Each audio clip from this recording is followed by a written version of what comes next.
언제나 필승! 네, 반갑습니다. 필승입니다. 자, 이번에 분석해드릴 기업은 케이프입니다. 케이프는 업황에 비해서 굉장히 좀 알려지지 않았을 것이라고 생각을 하고 있어요. 아마 대부분의 투자자분들은 모르는 기업 중 하나라고 저는 생각하고 있습니다. 다만 그럼에도 일단 조선업의 핵심 기자재를 생산한 지 40년 이상이 된 업황이 40년 정도를 가지고 있는 그런 기업이고, 기술 경쟁적인 부분에서도 국내에서는 거의 독점적인 역할을 하고 있고요. 중국과 유럽에도 수출을 할 정도로 사실은 전 세계적으로 보더라도 기술 경쟁력이 상당히 뛰어난 기업이다, 이렇게 보시면 될 것 같습니다. 간단하게나마 좀 재무제표를 좀 보더라도 시가총액이 1,548억입니다. 단기순이익 같은 경우는 올해 같은 경우 이제 358억 원, 영업이익은 474억 원 정도가 나오고 있고, 굉장히 실적이 잘 나오고 있죠. 이제 케이프 투자증권의 대주주이기 때문에 연결로 잡히면 이 정도 실적이 나오는 것이고, 별도로 하더라도 꽤나 괜찮은 그런 실적을 내고 있는 것을 알 수 있습니다. 다른 이제 조선 기자재 기업들에 비해서는 확실히 좀 양호한 모습을 보이고 있죠. 대부분의 기자재 기업들이 적자를 띠기 때문에 그런 것인데, 이러한 상황에서 이제 턴어라운드가 진행될 경우 저는 꽤나 좀 크게 이제 실적에 대한 턴어라운드, 실적에 대한 성장성이 이뤄질 수 있을 것이라고 보고 있어요. 최근에 제가 재무제표를 좀 뜯어보더라도 사실 대부분의 조선 기자재 기업들 혹은 조선업체들은 원재료의 상승으로 인해서 사실 실적이 딱히 좋지가 않아요. 근데 오히려 더 안 좋아지는 모습을 꾸준히 보여주고 있습니다. 다만 그에 반해서 케이프 같은 경우는 원재료 가격이 매우 빠르게 오르고 있음에도 실적도 꾸준히 적자를 내지 않으면서 이런 식으로 유지를 하고 있는 그런 모습을 보이고 있습니다. 그 이유 중에 가장 첫 번째 이유로 일단 판가가 전가가 돼요. 일단 케이프 같은 경우는 대한민국에서도 독점적인 역할을 하고 있고요. 전 세계적으로도 몇 없는 이제 조선 엔진의 실린더를 제조하고 있는 기술력을 가진 그런 기업이기 때문에 판가 전가가 상당히 자유롭습니다. 따라서 원재료 비중이 대략 총 비용의 한 30% 가까이 되는 것은 맞지만, 판가 전가를 통해서 꾸준히 적자를 보지 않으면서 실적을 올리고 있는 거의 독과점적인 그런 사업의 시장에서 실린더를 제작하고 있기 때문에 그런 것이고, 사실 2019년 이전까지는 현대중공업도 이제 조선 기자재의 이제 실린더 라이너를 생산을 했었어요. 현대중공업 같은 경우는 이쪽 시장에서 퇴출이 되면서, 그러니까 사업을 접으면서 KF가 자연스럽게 독점적인 역할을 하고 있는 것이고, 그 이후에 이제 그 이후부터 판가 전가가 훨씬 더 자유롭게 되고 있는 그런 상황이다, 이렇게 보시면 될 것 같습니다.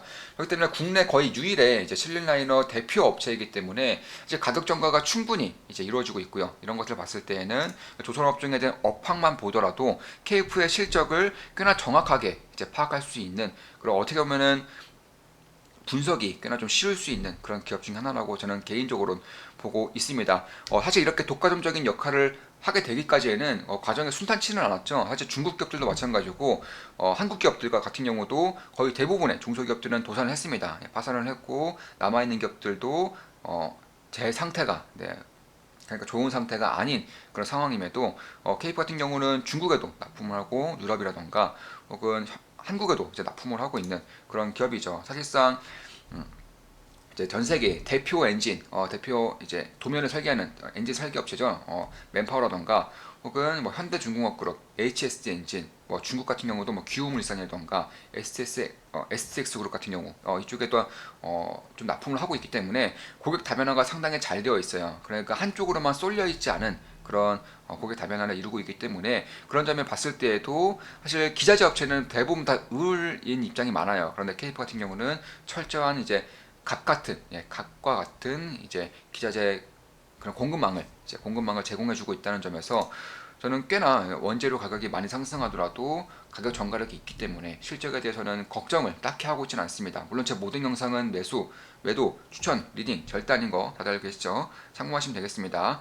따라서 앞으로 이제 조선에 대해 업황이 살아나면서 큐의 증가는 당연히 이루어지는 것이에요. 지금 수주 잔고만 보더라도 이 큐의 증가는 당연히 이루어지면서 피해 증가, 그러니까 가격 전가까지 같이 이루어지는 그런 상황이기 때문에 다른 조선 기자재 업체들과 반대로 실적이 상당히 꾸준히 잘 나오고 있는 그런 기업이다. 특히나 이제 케이프 같은 경우는 사실 케이프 투자증권에 대한 대주주이기 때문에 이 케이프 투자증권이 작년 3분기부터 감익이 되었어요. 그러니까 영업이익이 늘지 않고 오히려 줄어들었는데, 그러한 자리를 이제 케이프 조선 기자재 사업이 이제 충분히 메꿔주면서 작년 같은 경우도 호실적이 나왔던 것이고, 저는 올해에는 당연히 조선기자재를 필두로 한 그런 영업이익 증익이 훨씬 더 좀 빠르고 크게 나타날 가능성이 있다라고 보고 있습니다. 올해뿐만이 아니죠. 내년, 내후년으로 갈수록 조선업종의 특성상 굉장히 좋아지는 상황은 마련되고 있지 않을까. 개인적으로는 그렇게 보고 있습니다. 따라서 KF의 실적이 저는 가장 빠르게 이제 턴어라운드가 이미 진행되고 있고, 가장 빠른 성장세도 이제 진행될 수 있을 것이라고 보고 있는 것이고, 이미 그런 기자재, 그러니까 소모품에 대한 그런 납품을 하고 있는 것이기 때문에 사실 조선업체보다도 오히려 더 이제 좀 어떻게 보면은 사이클이 짧다고 해야 될까요? 이런 AS 쪽에서도 실제로 이 AS에서 매출 비중이 55%입니다. 올해 같은 경우는 50대 50, 그러니까 신규 수주와 그리고 AS를 50대 50까지 맞출 수 있을 것이라고 하고 있고, 이미 수주 잔고는 올해까지는 당연히 다 꽉 찼다고 합니다. 제가 알아본 결과 꽉 찼다고 하고 있고, 굉장히 업황은 좋은 것으로 좀 제가 얘기를 들었었는데, 그런 것을 봤을 때에도 이 매출 비중에서 AS 비중 55%라는 것은 그만큼 KF가 생산하고 있는 제작하고 있는 기자재가 이 소모품에 가깝다는 거예요. 그만큼 꾸준한 실적이 나와주고 있다, 이렇게 보면 되는 것이고, 2023년부터 이제 EX에 대한 해운사들에게 이제 탄소 배출에 대한 규제가 아주 강하게 들어서죠. 따라서 뭐 저속 운전을 한다거나 뭐 이런 것들을 통해서 잠깐 동안은 좀 어느 정도 피할 수 있었던 부분들도 이제는 엔진을 교체하거나 아니면 조선을 아예 새로 발주를 해야 되는 그런 상황에 내몰리고 있다라고 봐도 무방할 것 같아요. 그런 것들을 봤을 때에는 엔진을 바꾸든 아니면 조선을 새로 발주를 하든 결국에는 이 엔진 기업들, 특히 대표적인 엔진 기업들 중에 하나인 KF 같은 경우에도 저는 꽤나 큰 수혜를 볼 수 있을 것이라고 보고 있습니다.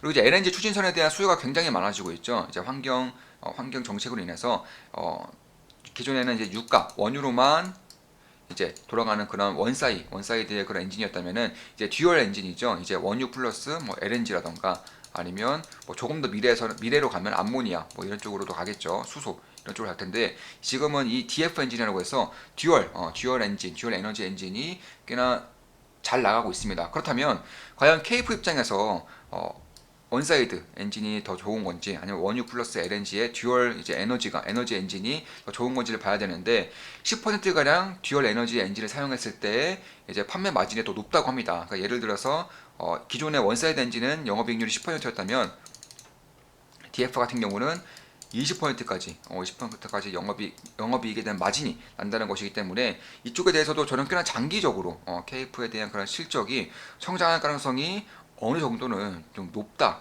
개인적으로는 그렇게 보고 있습니다.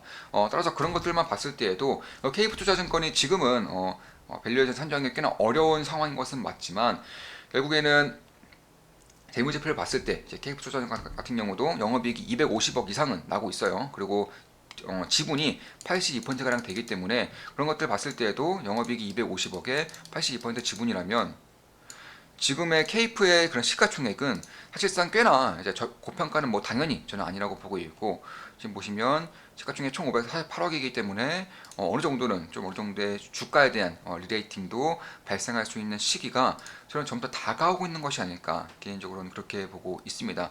최근에 이제 거래량이 늘면서 이제 굉장히 소외되어 있었던 그런 기업임에도 다시금 이제 매수세가 들어오고 있다는 점도 저는 꽤나 좀 괄목할 만한, 그러니까 좀 분석할 그런 가치가 있는 그런 이슈가 저는 생기고 있다라고 개인적으로는 보고 있는 거예요. 그래서 그런 것들을 봤을 때 특히나 이제 2019년도까지 현대중공업도 같이 이제 엔진의 실린더 라인을 이제 제작을 했었고 유통을 했었지만, 현대중공업도 철회를 하면서 이제 사업을 이제 도산시키면서 KF가 거의 독점적인 역할을 하고 있다는 점도 저는 꽤나 경제적인 그리고 사업 비즈니스적인 혜자가 이제 KF에는 있다라고 보고 있습니다.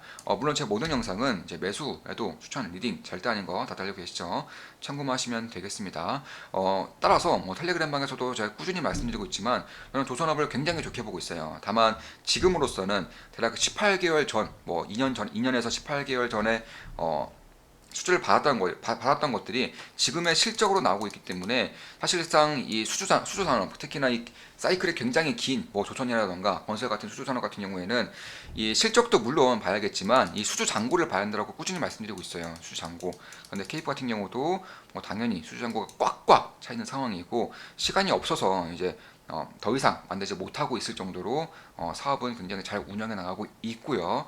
특히 가격 정가에 대한 그런 저항이 거의 사라졌다고 합니다. 물론 처음에 정가를 할 때에는 지금처럼 시황이 좋지가 않았기 때문에 어느 정도의 반발은 있었지만 최근에는 이제 가격을 정가시키더라도 물량을 최대한 많이 받기 위해서 어느 정도의 가격 수용도는 굉장히 좀 있어지고 있다. 그러니까 그 가격 수용도가 높아지고 있다. 이렇게 좀 전해 들었습니다. 자, 이런 것들을 봤을 때에도 장기적으로나 혹은 단기적으로나 점차 관심을 가질 때가 되지 않았나 이렇게 생각하고 있습니다. 자, 지금까지 케이프에 대한 분석이었고 실린더 라이너 그러니까 조선원 엔진의 이제 대표적인 기자재에 대해서도 같이 분석을 해드렸습니다. 앞으로도 좋은 분석, 좋은 기업 분석으로 찾아뵙겠습니다. 프레싱이었습니다. 필승!